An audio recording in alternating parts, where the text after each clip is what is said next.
This weekend I was in Shropshire, which is one of England's special places, in a town I hadn't been to before called Bishop's Castle. And in Bishop's Castle is this extraordinary place, the Poetry Pharmacy, set up by Deb Alma in 2019. It's like a cross between the perfect bookshop, the perfect coffee shop, and heaven. So of course it's full of poetry books, but also books by poets on other subjects, books about poetry, how to write it, how to read it, and all kinds of gifts and ceramics and really thoughtful objects chosen by Deb Alma, who is the owner and curator of this place. You see her here on the right. What she's known for is poetry on prescription, so you can go with a bad case of writer's block or heart sickness and she'll prescribe poems for you or point you towards one of these imaginary tonics. She might give you a bottle of capsules which look like medication, but tucked up inside each one is a line of poetry to help you with whatever it is that ails you. Even the coffee comes in receptacles that look like they came out of a pharmacy. And here upstairs is the workshop space where we were writing this weekend. If anyone shouldn't be here, now is the time to say so. Everyone shouldn't be here. Well, you know, in case your wife thinks you're somewhere else. My wife never knows where I am. Yeah. It was a brilliant workshop, really creative, encouraging, full of conversation. And at the end of it, I sat down with Deb Alma to record what I hope will be the first of a long, long series of interviews. The format is self-explanatory. It's called 3 Poems and a Question. For now, only you, the members of the Poetic Licence, will hear these occasional episodes. Here are me and Deb talking about the Poetry Pharmacy and doing the very first episode of 3 Poems and a Question. I'm in Bishop's Castle in Shropshire with Deb Alma in the Poetry Pharmacy, which is her brainchild. I'm going to start by saying hello, welcome to the very first ever 3 Poems and a Question. Hello, Jo Bell, and it's so lovely to have you here. Tell us a little bit first about the Poetry Pharmacy. What is it? It's lots of things. I think it's a work of supreme self-indulgence and a kind of exploded version of my own mind, really. So, first and foremost, cakes. Very good coffee. Yeah, and then it came out of the work I did with Emergency Poet doing poetry on prescription. So it's a poetry specialist bookshop, books on philosophy, psychology, sort of well-being, although I don't like that word particularly, but things to make you feel better. And the bookshop is divided up by mood states. There are poetry-related gifts. There's a poetry reference library. We do workshops and book clubs and book launches. We have a physic garden and a writing hut. And we've just done a workshop upstairs in the Poetry Pharmacy, fully attended by lots of people, and it was brilliant. There's a real community here that you've created in this amazing little town. It's a tiny town in the middle of nowhere, isn't it? Yeah, it's like the Hebden Bridge of Shropshire. Yeah. It's very beautiful. It's full of people wearing rainbow scarves. Yeah, there's some yarn bombing going on here as well. So, 3 Poems and a Question is our format. I have no idea what poems Deb has chosen. Neither have I. But I see that she has a book in front of her called The Everyday Poet, edited by Deborah Alma, which is her grown-up name. Also, the #MeToo anthology, edited by Deborah Alma, and a book of poems of her own called Dirty Laundry by Deborah Alma. So it bodes well. The first poem you're going to read is? Oh, well, this is, yeah, even now, looking at this page, I'm not quite sure which of these 2, but I think I'm going to choose Grace by Esther Morgan. I don't know if you know that poem, Jo. I don't think. I have chosen this one because I prescribe it quite often, and I like the idea of a state of grace and of the stillness in the poem. So shall I just read it? Mm-hmm. Grace. You've been living for this for weeks without knowing it. The moment the house empties like a city in August, so completely it forgets you exist. Light withdraws slowly, is almost gone before you notice.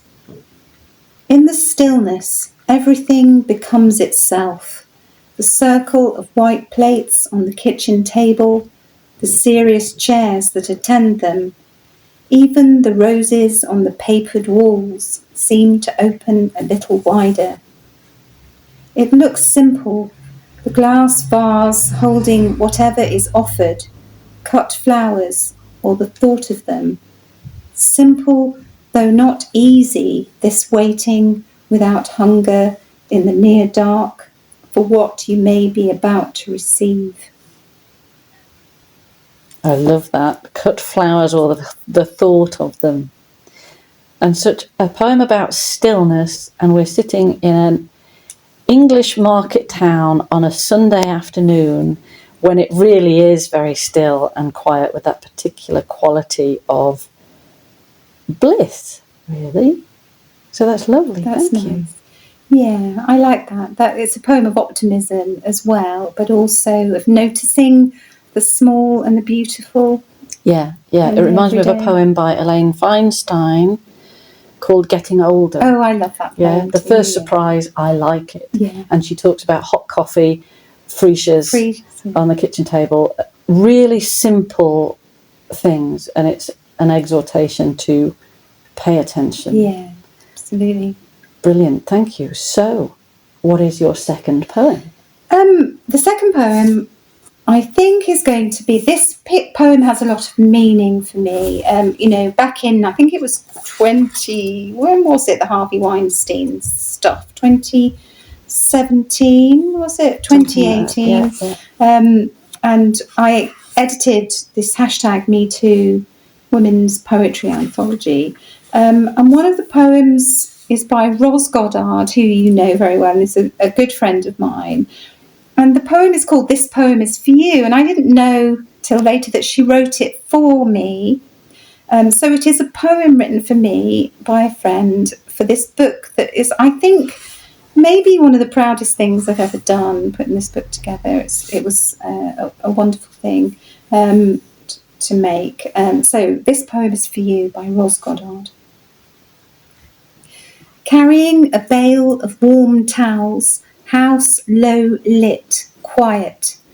A great silence recently come to my heart.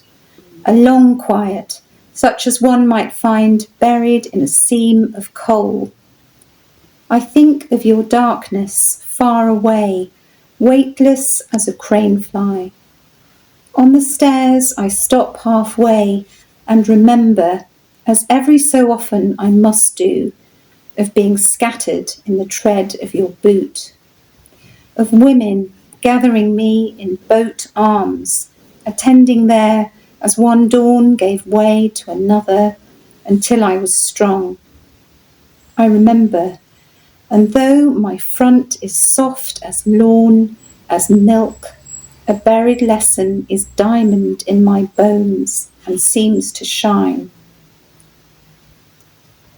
Oh, that's so much of Ros's gentleness and generosity. And Ros Goddard is a Buddhist and sees the world in that particular loving kindness way, I think. And again, that quality of attentiveness where she talks about weightless as a crane fly, those precious things. What a wonderful thing to have. I know, that women gathering me in boat arms, that encircling and lifting up, and it's lovely. I like a boat. Yeah, me too. Well, yeah, we know you. So, thank you very much for that one. You're welcome. And your third poem, madam? I think you asked to read one of my own. So, loath slightly as I am to read one, I think I read this one. Shall I read a rude one? No, I'll read one that's not rude. It's called Roshan. 3/4 of the way into my name, there's Roshan, Roshni, light. That seems to me right. A silver of bangles on a wrist, round mirrored chips embroidered into the hem of my clothes. My white skin seen tiny times over, sequins sewn into my childhood. This is my light, a cloth weighted with 5 bright beads over an English lamp. And me now, turning on these lights in the dusk, moves still with a shake of bells at my feet, not quite heard, the light not quite seen. And that, if you didn't get it, is because my mum is Indian, so it's very much part of me. But I guess it's about the regret of it not being more apparent, because it's something that that I walk with and carry, but it's not seen. I love that poem, and I'm so glad that you chose that one. And incidentally, you got off lightly, because this is the very first 3 poems and a question. In future, the poor poets will be forced to read 3 of their own poems and to answer a question. So we'll get to the question in a moment, but I just wanted to say how precious and wonderful a thing you've achieved here with the Poetry Pharmacy. It is an absolutely wonderful space full of love for poetry and the spirit of generosity and giving and building community, which has characterised everything that you've done in recent years in the poetry world. And it made me remember that you and I were, I think, at a festival at Ledbury or perhaps at Stanza, and I was sitting next to you, and I seem to recall that you were actually looking on eBay or something at a picture of a vintage ambulance at the time. You certainly had a picture of it with you. Ledbury, I think, yeah. And you said, I've had this idea. I'm going to buy this vintage ambulance and go around the country dressed in a white coat, prescribing poetry to people. And I was like, great. Does that seem like a good idea to you? And it did, yeah. It did. And the next time I saw Deb was at Stanza, and you were in an ambulance with Nurse Verse with you in a white coat. Mm-hmm. And I was invited into your ambulance, where I lay down on your couch, and you asked me a series of medicinal questions and prescribed for me 3 poems which were exactly right. Were they? For my state of mind at the time. time. Can you remember what any of them were? No, I remember that one of them was about landscape, and I think it might have been Kathleen Jamie, and it was absolutely right for the frame of mind I was in on that day. You have a great gift for spotting what people need and for thinking about their well-being in a nourishing way. So I recommend to all of you that you come to Bishop's Castle and visit the Poetry Pharmacy and have some cake and buy perhaps not quite as many books as I have just bought. So now we come to the question part. And in future, this question will be determined by members of the Poetic Licence, who will throw questions at me, and I'll choose a question to ask the poet. But on this occasion, you've just got my brain. So the question I'm going to ask is, how has poetry helped you? Oh my goodness, how has it helped me? It has helped me in so many ways. It helped me as a teenager, writing out of my kind of existential angst or teenage angst. It's helped me with heartbreak, just reading Derek Walcott's Love After Love and its wisdom. So it helped me get through pain.